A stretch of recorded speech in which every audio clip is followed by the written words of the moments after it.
Hi, my name is Kathy Jo Slusher, and I'm a certified professional coach. I graduated from IPEC over 12 years ago. I also have an advanced degree or advanced certification through IPEC as well as through Coach U.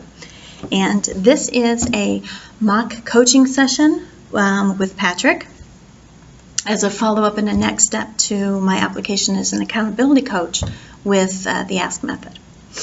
So I have Patrick, and he's gone through the course, the Choose Your Market course, and he's at the point where he's trying to identify his niche market. So the first thing that I would do is congratulate him on completing the course, obviously, acknowledge that sometimes choosing your niche can be one of the most challenging pieces, and also let him know that where he's at, he's not behind the game, he's not ahead of the game, he's exactly where he needs to be, and reassure him that together we will make sure that we really identify the niche that is right for him. So now I want to stop there for a second and take a little bit of a step back. My assumption is that this is the first time Patrick and I are meeting.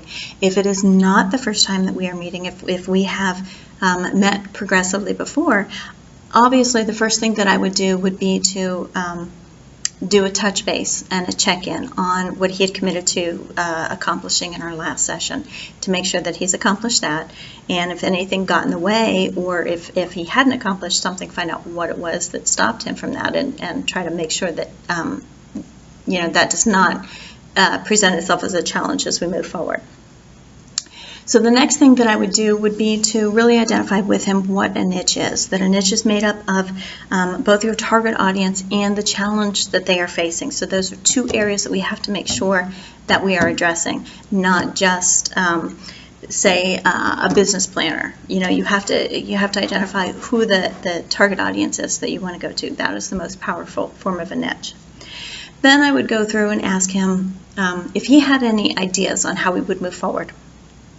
If he did not, then I would ask permission if say, well, I've got a couple of ideas, some things that I've used previously.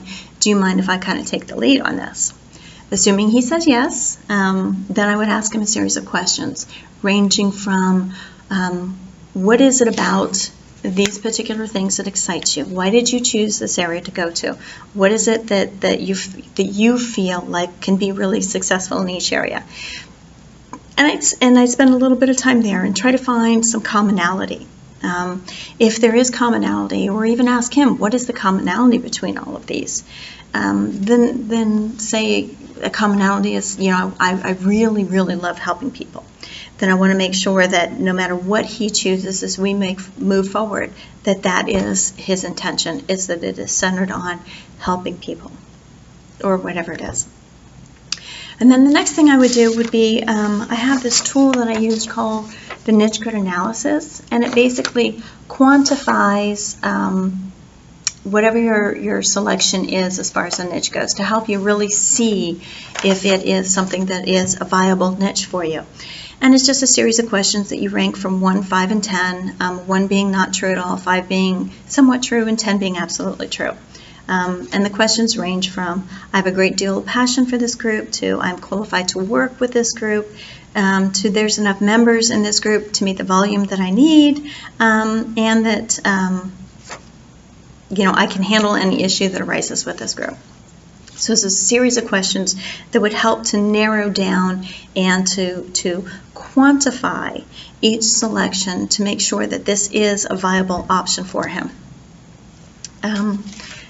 Then I would see where he's at after we do that, kind of see where he's at from there. Which direction do you really think we need to go? And hopefully at that point he'll narrow it down to a couple of options. And then after that, I think that the next step then, and this would probably take up a whole session to do this, the next step would really be looking at doing some market research.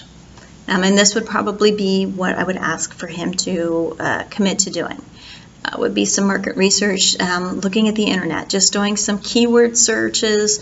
What does he think somebody would be searching for, so that you can really identify these are the areas that people are searching for. These, in their words, are the challenges that they're facing, so that we can further refine what the niche is. making sure that we're using the language that the people who are searching for it are using. And then, this is going to be a process of a couple of sessions. And then we would look at doing a little bit more research, looking at posting some things on Facebook to see what people thought, maybe doing some surveys, that kind of thing. And then at that point, if he's narrowed it down, if he's still at the point where he's saying, well, I can't, I like this one, but I still want to do this one.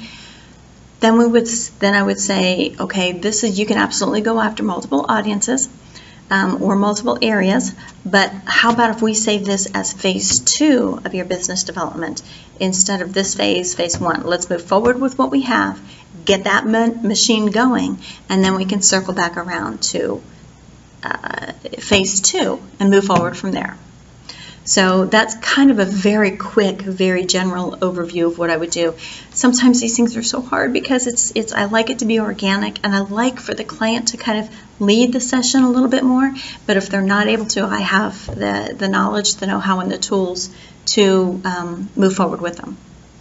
So I hope that you have a wonderful day. I hope that this has been beneficial for you and for me, and I look forward to moving forward in the next steps with you. Thank you.